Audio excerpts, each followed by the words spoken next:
આ ખાવાય શું થાય? પેટ સાફ થઈ જાય આ બિયા ખાઈને તો જાડા થઈ જાય એ બિયા ખાવ જાડા થઈ જાય હા એટલે એટલે આ શું વીણો છો હે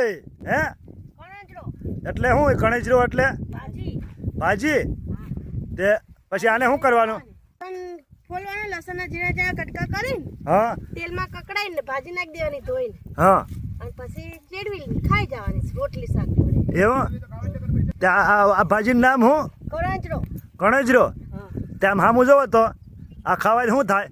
સારું પેટ સાફ થઈ જાય હે પેટ સાફ થઈ પણ સામું જો આમ સામું તો જોવા પેટ સાફ થઈ જાય પેટ સાફ થઈ જાય હા કણેજરાની ભાજી. હા વાહ રે વાહ. પેટ સાફ થઈ જાય આ બિયા ખાઈને તો જાડા થઈ જાય એ બિયા ખાવ જાડા થઈ જાય હા એટલે આ બિયાનો ન ખાય એટલે ભાજીમાં બિયા નહીં નાખવાના. ના પાંદડા પાંદડા જ નાખવાના હા હા તો તમે શું નાખશો? આ પાંદડા તે